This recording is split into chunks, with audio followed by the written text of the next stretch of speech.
They're to our left. Here's a live mark right here. Solid job.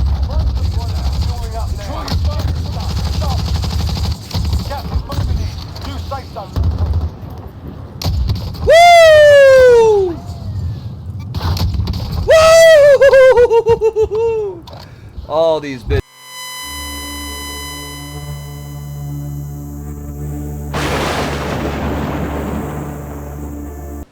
Hey again guys, DJ here from FTTF. Today we have an awesome video for you guys. It is a Warzone tips, tricks, and tactics. Frankly, I should have made an FPS video about 15 years ago, but I did capture some high-level gameplay on my last stream this past Thursday. We did a big hair stream. You'll see why. Let's jump right into it. Let's get it. Alright, so just to give you guys a quick introduction, this game I'm playing with two of my closest friends. I've known the gentleman in the yellow corner wearing the yellow trunks for the better part of 2 decades. We ran a World of Warcraft guild together for the better part of 4 years, and we're very successful there with raids, PvP, and we played on the Bronzebeard server, and Gul'dan when we switched to Horde. My other friend in the green corner wearing the green trunks, I've known for approximately 4 years. We haven't really had a lot of FPS gaming together, but we did play through Fallout 4, some other RPGs, Borderlands 2, and this is actually the first generation of Call of Duty that I got to play with both of these teammates. So there is a little bit of a learning curve for them. One of them actually recommended for me to give them some tips and tricks of their own. And I think that this video is a good opportunity not only to teach you guys, but just like professional sports players review their games and practices after the fact, this is a great opportunity for us to review our gameplay after the fact too. And that's something I would recommend everybody to do regardless of your experience. If you really want to take your gameplay to the next level, replay your games, look through your footage, and ask yourself, why did I die this time? Why did I die that time? Write it down and give you some specific points to focus on of where you can improve, and you're going to watch your KD start climbing from that point. Now I do want to keep this video pretty short, but before I start clipping out the boring parts of us looting and watching for enemies from rooftops, I want to point out to you my movement. For computer players and console players alike, I would strongly recommend you to change your settings to automatic tactical sprint. What this does is it makes a technique called slide canceling a lot easier. What this also does is it makes it a lot easier for you to evade incoming fire. Since you don't have to hit your sprint button twice before going into tactical sprint, it automatically sets you at maximum speed anytime you press the forward button. When you hit the crouch button, it cancels your tactical sprint and refreshes the duration, essentially. So when you go ahead and press forward again, or keep pressing forward, you can keep repeating the process of sprinting and sliding, and it's actually the fastest way to traverse the map. Just to talk briefly about early game tactics here, where you drop is incredibly important. It seems to be the most effective strategy in Warzone is to pick up a scavenger contract early, complete it, get as much money as you can, as fast as you can, and call in a loadout drop. If you didn't realize, you don't have access to perks until you call in your loadout drop. So once you call in that loadout drop, you're actually giving yourself a really big advantage over your opponents. All the some shots around it, yeah.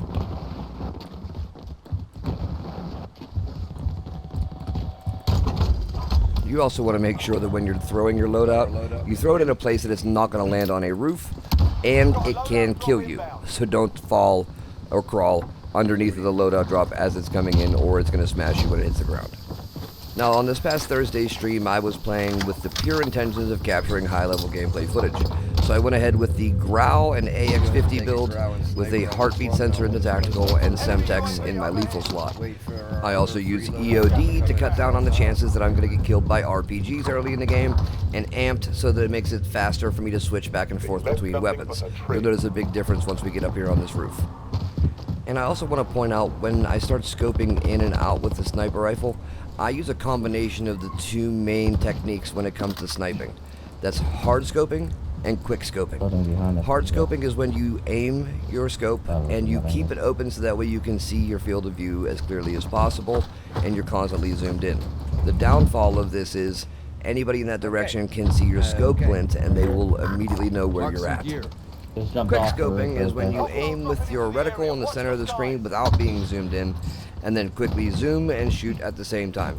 So I use a combination of those. I don't want to reveal my position by letting my enemy see my scope glint, and I also want to have a clear shot of my firing path.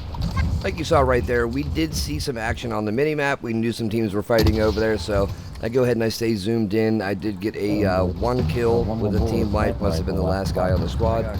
And now we're just keeping looking in that area because we know there's more teams over there. One thing I want to point out is the difference between the movement of my character and my teammates. One thing you never want to do is stand still, because if you have somebody who's even relatively good with a sniper rifle, all you're doing is giving them a free shot. You'll see even when I'm sniping and I'm scoping in, I'm moving back and forth, even if it's just slightly, just to make sure that nobody can lock on your head and get a single shot kill. Now pay attention to our group comms here over the next 10 to 20 seconds. I wasn't sure if that was gonna hit us. Yeah, it was weird. Okay, I panicked, I jumped down. I did too. I think I jumped as well. Well, I went down the ladder though. Oh, got him. This has nothing to speak for except for experience. While experience isn't the most important thing out there, reflexes, timing, aim, all that does come into consideration. What experience gives you is the ability to predict what's going to go wrong. Right there, they predicted incorrectly that they had to jump down to the ladder and try to get to a safe spot. If they were in the right place with me, they might have ended up being able to help take down the squad after I had downed one of the 3 squad members. I am trying to keep this video short, so before we leave this rooftop scene, I just want to advise everybody, make sure you use your comms effectively. If my teammate hadn't pointed out that there was a guy pointing in right behind us, we wouldn't have known that he was back there to get this down here. It didn't end up turning into a team wipe. His buddy came out and got him back, and they escaped us. But if he hadn't called it out, we never would have known they were there to put him under that kind of pressure. Oh, wait, there's somebody coming to get him. Another piece of information that you cannot understate the importance of is map awareness. As I said earlier, the 2 teammates I'm playing with are my closest friends, but they do not have quite the experience that I have playing Warzone, Call of Duty, or first-person shooters. So listen to the comms here real quick as I lead my team through this next engagement. On the move. Pushing in from that side. And this building here doesn't have a way you can get around this corner, so they'll either be coming from here, Moving. or they'll be coming from around here. On the move. And that turns out to be true faster than you think. You got a Bertha coming around.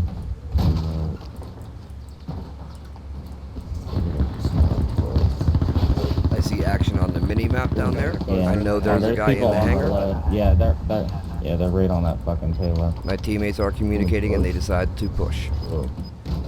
That's how I guess I am pushing. Enemy UAV overhead. Right there, Mitch, in front of you on the other side of the wall. Losing grenade out. I can hear him. Got him, team wipe. But now, if it wasn't for me pointing out where to expect the enemies to come from, I'm not sure if that engagement would have turned out the same way.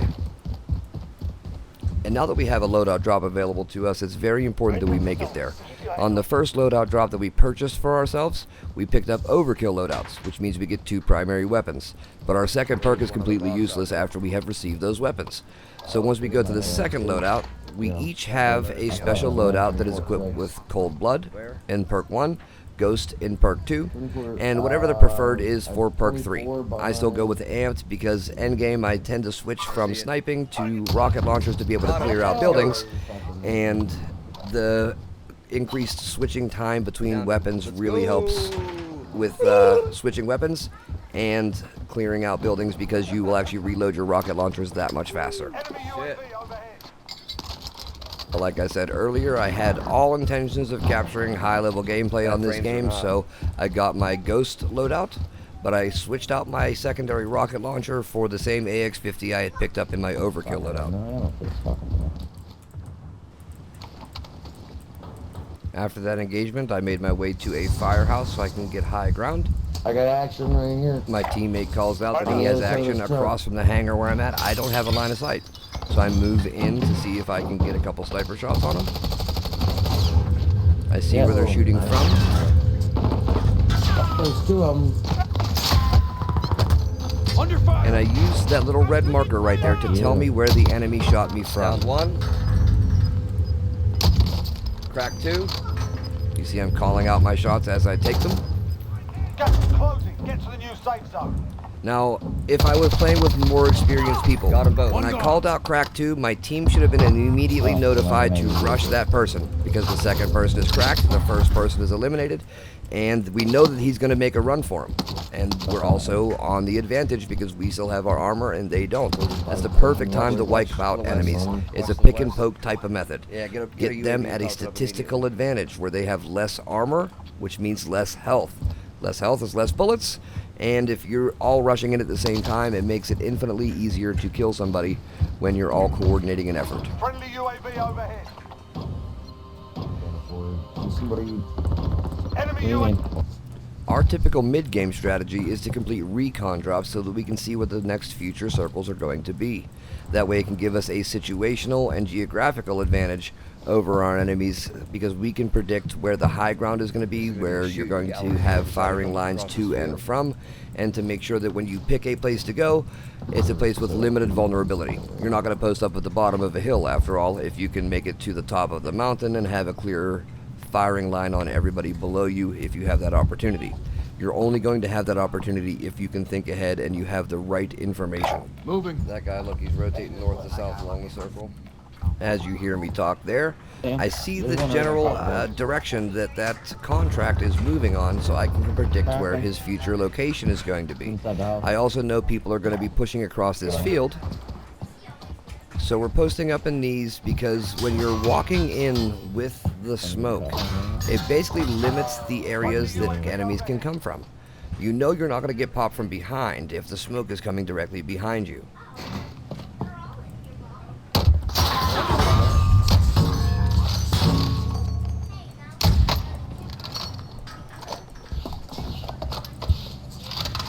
So I know we have 2, possibly 3 enemies over there. I do see 3 dots on my radar. And I'm looking right underneath the wheels of the airplane, waiting for a easy kill.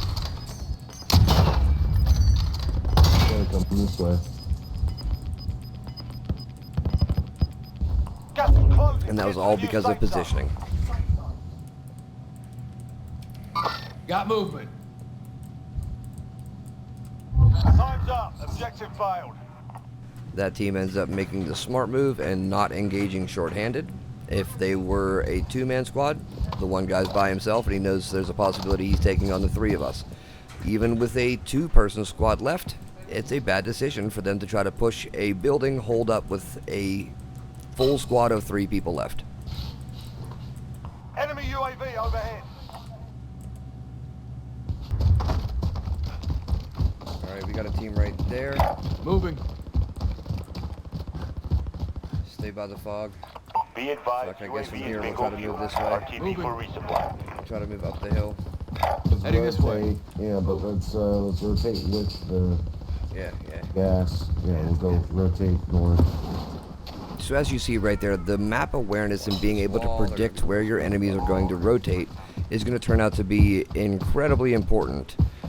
Because when we're following the circle in, you see I keep checking the mini-map, I check the main map to see if I see any red dots popping up, and I will throw a mark on it just for future reference as to where anybody's at.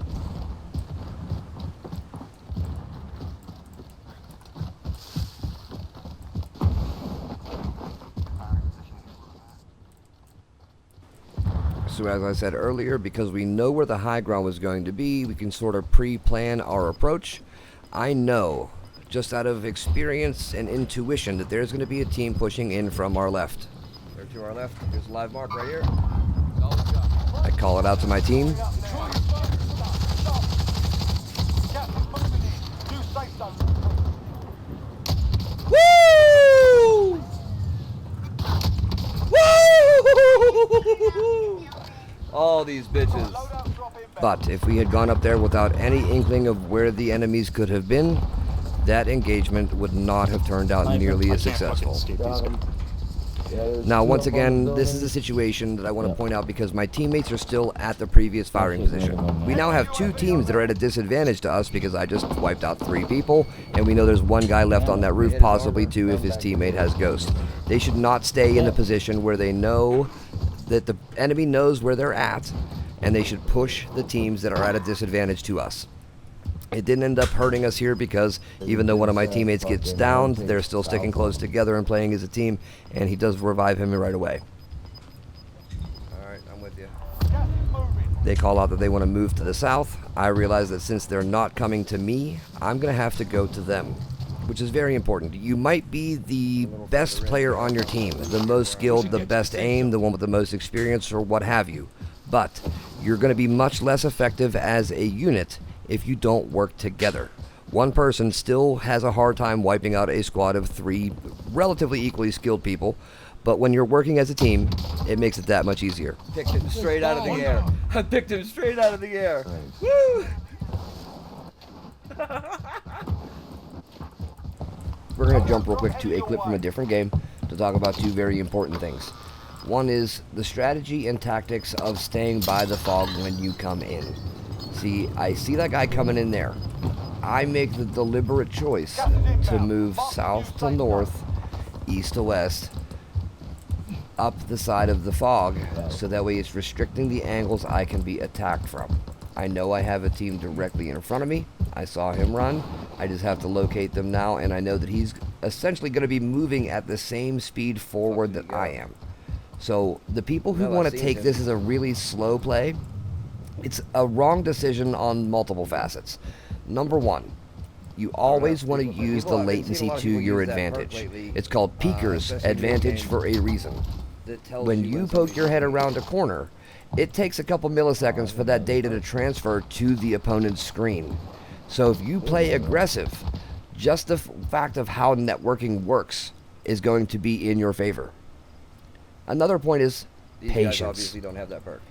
These guys here that I'm taking on now, 1-on-3, because both of my teammates are down. I saw them a good minute ago, but I didn't engage until I knew the situation was heavily in my favor. One guy had his back turned, a second guy had cover and couldn't see me, third teammate was in the building 20 to 30 meters away from his team. And you see how easy that works out when you keep your surroundings in your mind and take them on one by one, creating situations where they're 1v1 situations instead of 1v3 situations. Here's another situation here from the same game, just a little bit later. We're getting towards the end of mid-game here. My team's in that hallway, team engages us, I boogie out around the corner while they stay in the hallway to get wiped out. That's a time to move fast and evade. Okay, that's why the instant tactical sprint is so important. Now there I'm still creating situations in which I can take them on one by one. I know there's another guy still over there. He's firing in my direction. I go the 200 IQ move, pick up a RPG right off the ground, because you always got to be aware of your surroundings. And now I have enough money to bring my entire team back. So done with throwing that shit. So as I said, I had enough money to get my team back, res both of my teammates, we kitted back out, and now we're in a final circle top 5 situation where we are surrounded on the north and south by 2 different squads. Guys right below us to the south. I'm calling it out for my team, taking safe shots where I can. I see that my teammate is engaging behind me. I go back to help.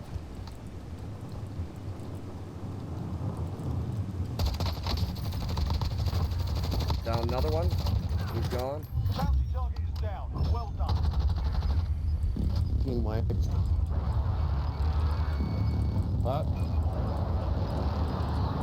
Now here you're going to see I go against my own rules. I peek the same angle twice, and I engage the enemy before my team is fully ready. UAV entering the AO. I see that the fog is creeping in, so I'm trying to get ahead of it. I end up paying the price. Trade him, trade him. The mistake I made there was assuming that my team was going to approach the situation with the same trading mindset that I was. Obviously that didn't work out that way, but it's really important that everybody understands the concept of trading. I pulled this clip here from our very next game, and it's going to illustrate exactly what I mean when we're talking about trading. Listen closely. Light him up.